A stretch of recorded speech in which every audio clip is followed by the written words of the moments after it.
Good morning and welcome to the new episode of Frontiers of Knowledge. You must have heard the stories of the old. There's the people who close their eyes and go from one place to another place. They'll just be transported. You must have seen the movie Matrix, in which Keanu Reeves learns Kung Fu. And the Kung Fu he learns is with the power of mind. Are you aware that the idea is not that crazy? Johns Hopkins University and the Uniformed Services of the University of Health Sciences are collaborating, and in the field of neurotechnologies, which is a new field absolutely, they have come up with success in even flying an F-35 with the power of mind. So, the day is not far off when you would be able to drive a car or fly an aeroplane, not with any learning, but just with the power of mind. I agree that the mind technologies are at a very nascent stage. Imagine in the early days of the original cell phones, 1980s, they were large, heavy, like bricks. And all you could do was use them as telephones to talk. Where are you today? Small, easily carryable, and practically they are your complete office in one. That is what the neurotechnologies seek to do. They want you to move your body and with the signals associated with the individual functions. It is very expensive technology, but in the beginning, all technologies are expensive. It's bulky today, yes. But in the beginning, as I said, even the cell phone was quite a bulky thing. But then the progress is going to be staggering. The way cell phone has evolved or your computer industry has evolved, you are going to learn the signals better and find a more functionality associated with those signals. And that is the beauty of neurotechnologies. Now, the very concept of neurotechnologies is different. This basically means that the brain technologies could impact the world globally and make it globally connected. Telecommunications are already connecting the world, which you could never have even dreamt of in one time. Take a step further and connect the minds of the people. And when you are able to connect the minds of the people, then the neurotechnologies would have been extremely successful, but it's harmful as well. Let's not forget it. It can make your minds amenable to the authorities. They can manipulate you. But today we are talking about the technology itself. Look at our communication 100 years back. If I had to talk to you, I'll either come to you or you'll come to me and we'll speak face to face. Then we would write to each other. But when you are writing, though there's a beauty in that writing, the sense of communication is lost. The meaningful dialogue, the emotional content, which you can convey today on the telephone, on Skype, and in face-to-face conversation. You can listen to the voice and the enthusiasm and how I say things. That is the manner of presentation is also there. So, you look at my face, you look at my gestures, and you comprehend what I really mean to say. Imagine if I was to talk to you brain to brain, without even being visible, you would have a feeling not only about my gestures, but how my mind is really feeling. What I'm trying to say, even if the words cannot communicate, you will be able to comprehend them. You don't have to look at me. But since the minds are connected, you imagine it. It's telepathy in operation. You know exactly what I'm trying to tell you. That is the neuroscience and power of mind which is coming to that. This technology will take human relationship to a new level. We would cross boundaries, we'll cross languages, understanding and misunderstandings would be a thing of past. You will not be annoyed at a person because he is brutally honest, but you will understand the underlying feelings, why he is saying so. Is he really your well-wisher? Similarly, a friend is giving you an advice, you will understand it, whether this real advice or meant to lead you astray.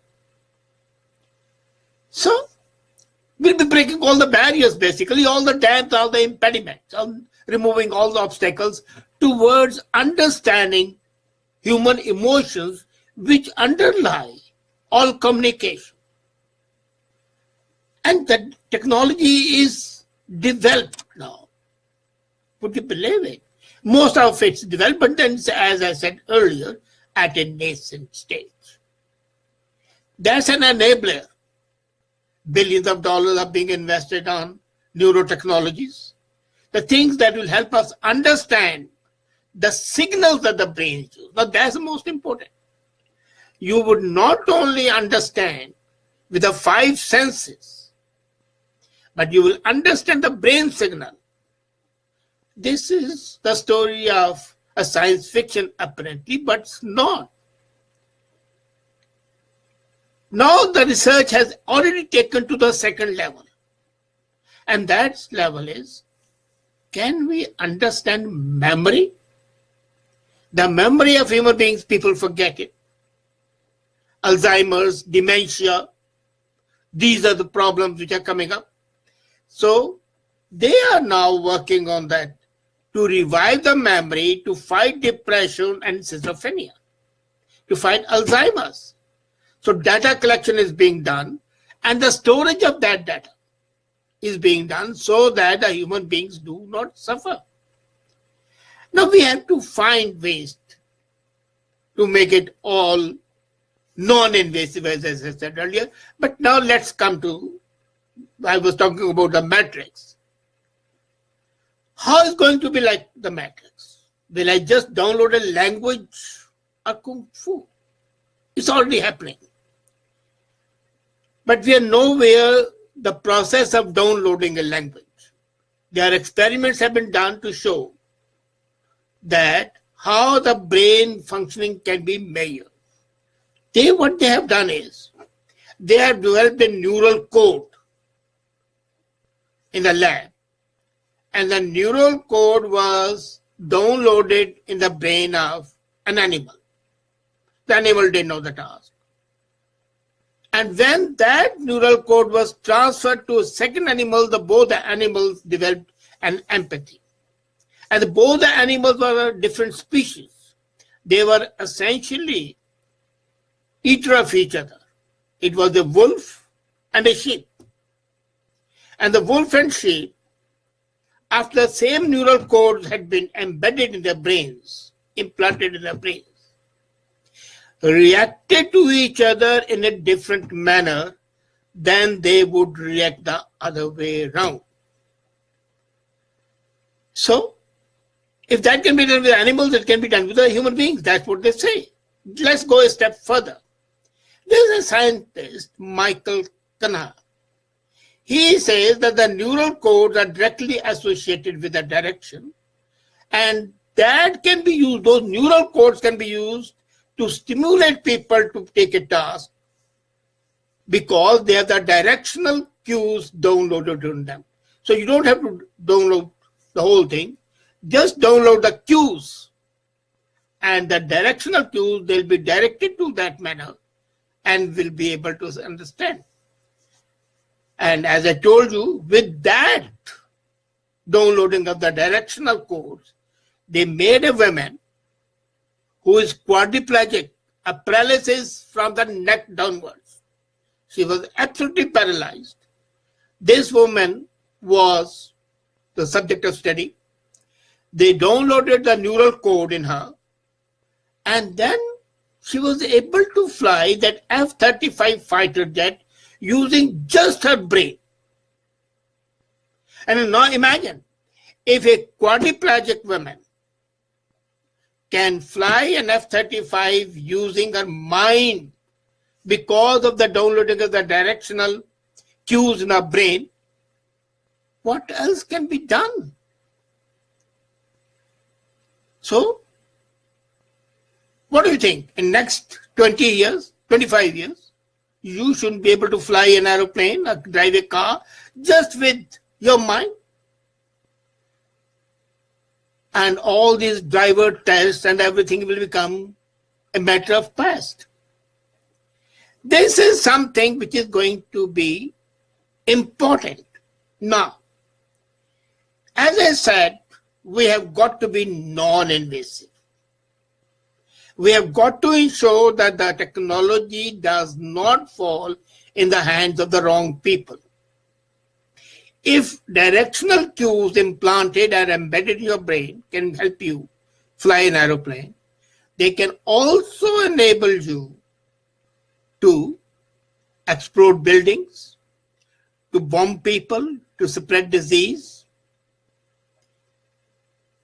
Imagine, you will put a skull cap one day, like a hat, and you'll get into your car, and you'll go about driving and just go.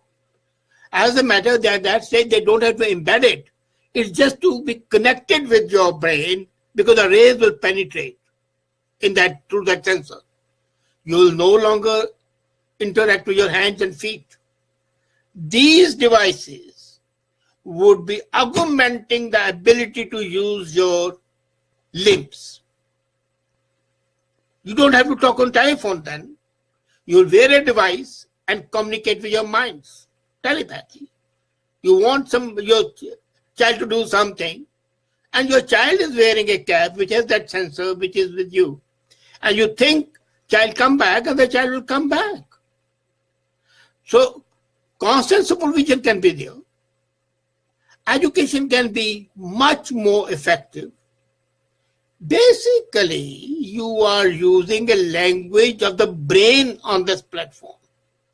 This language of the brain on the platform makes the things whole lot different. But there's a problem. You don't use an organ and you lose that ability to use it. So what about your sense of seeing and hearing and moving? If it's just complementary, it's fine. But if it's to be replacement, then it's not something extremely welcome. And that is what the fear is. The technology is absolutely going to be groundbreaking, giving you the power to do things beyond your comprehension today. But the same power might be taking away your human qualities. It might dehumanize you to a great extent. There will definitely be a higher level of efficiency and understanding. But what about the human contact? Feelings, yes. Emotions, yes. Directions, yes. But the sensory feelings would be felt in the brain, right? But your senses, they by themselves can possibly become superfluous. And that is something which should not happen. I know there's still time for that. And the scientists would find out something to do. But definitely, this brain-to-brain conversation is going to help you have better communication. Imagine, you speak ill of somebody, I think ill of somebody, the person would know immediately. One thing, of course, on the lighter side, you would not be able to play hooky and have a mistress and not your wife not know it. Before you can even think of your affair, Your better half would be aware of it, and you better then be aware. But these neural codes and the neural directions, which need not be implanted in the brain, no, that's the beauty of it. No invasive technique is used in these neurotechnologies. Without using invasive trains, without penetrating your brain, these codes are transmitted and you are able to perform a job better and in a more satisfactory manner. Wow! What a brave new world that we are going to have. Think about it and have a great time. Thank you.